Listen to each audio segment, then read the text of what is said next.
On entend partout ce discours sur le patriotisme, la défense de la nation.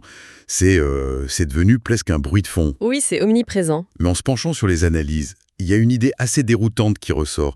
Et si toute cette rhétorique, finalement, loin de renforcer le pays, visait en fait à le diviser? C'est exactement le paradoxe central que les sources soulignent. L'idée ici, c'est de décrypter un peu cette mécanique, sa logique. Et pour ça, on voit bien deux piliers. Lesquels? D'un côté, une certaine vision de l'immigration, et de l'autre, une vraie fixation sur l'Algérie. En analysant ça, on saisit mieux les implications géopolitiques derrière. Alors commençons par le début. Ce récit national qu'on nous présente, cette France un peu éternelle, dont l'héritage serait menacé, de quelle France parle-t-on vraiment? Est-ce que ça correspond à une réalité historique? Ben non, justement, c'est là tout le problème. Ça ne correspond pas du tout. Les historiens, dans nos sources, parlent d'une France fantasmée. Une France fantasmée. Oui, c'est l'idée d'une nation qui aurait toujours été homogène, blanche, chrétienne. Or, l'histoire factuelle, c'est l'inverse. La France est un agrégat de peuples, celtes, romains, normands, et puis plus tard les Italiens, les Espagnols, les Maghrébins. Donc ce mythe, en fait, c'est une négation pure et simple de l'histoire du pays. Et en créant ce mythe, on trace une ligne en quelque sorte. D'un côté ceux qui sont dedans, et de l'autre, les autres. Les sources parlent d'excommunication civique, c'est un terme très fort. Très fort. Et on voit comment ça se met en place, en s'appropriant des symboles qui sont à tout le monde, comme le drapeau ou même le mot patriote. Ce discours crée deux catégories de citoyens. Les vrais et les faux français, en somme. C'est ça, les vrais Français qui adhèrent à ce mythe et les autres qui, même nés ici, avec un passeport français, sont sans arrêt renvoyés à leurs origines. C'est une façon de dire « vous n'êtes pas tout à fait d'ici ». Et pour que ce « nous » contre « eux » fonctionne, il faut un « eux » bien visible, un coupable. C'est là que l'immigration devient centrale. Elle devient le carburant du réacteur. Au lieu d'analyser la complexité des problèmes économiques, sociaux, on simplifie tout à l'extrême. Le chômage, l'insécurité, c'est l'immigration. Exactement. Tout serait de la faute de l'immigration. On remplace une analyse politique par une peur. La peur de la dépossession. On ne cherche plus de solution, on désigne une cible. Ce qui mène à une contradiction que les sources nomment le paradoxe souverainiste.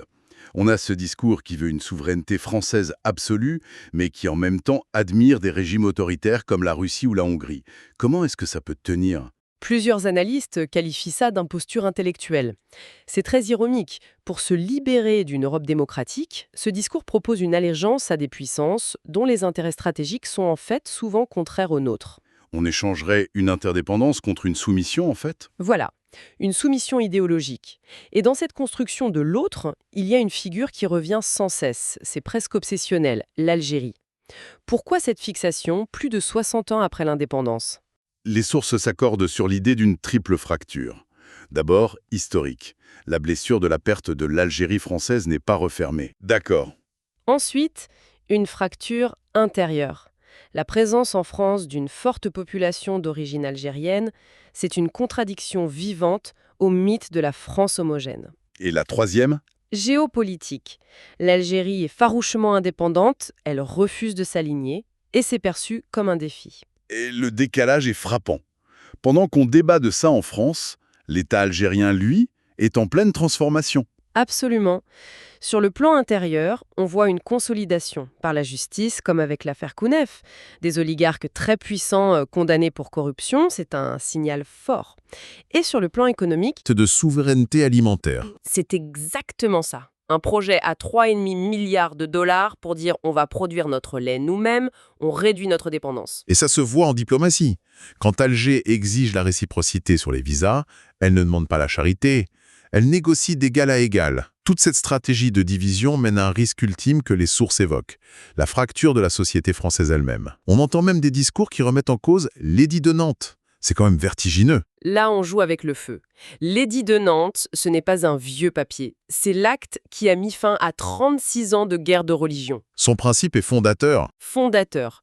L'unité de la nation est plus importante que l'uniformité religieuse. S'attaquer à ça, c'est suggérer que la coexistence pacifique est une erreur. C'est réintroduire l'idée de la guerre civile comme une option possible. Donc, pour résumer, la conclusion des analyses est profondément contre-intuitive. Un discours qui se pare des habits de l'amour du pays pourrait en réalité l'affaiblir. Oui, en créant la division à l'intérieur et en servant finalement les intérêts de puissances rivales. Un patriotisme qui rassemble renforce. Un nationalisme qui exclut fragilise. C'est toute l'ambiguïté. Ce qui nous laisse peut-être avec une dernière pensée, et si, à force de vouloir se protéger d'un ennemi qu'on a fabriqué, une nation finissait par devenir sa propre plus grande menace ?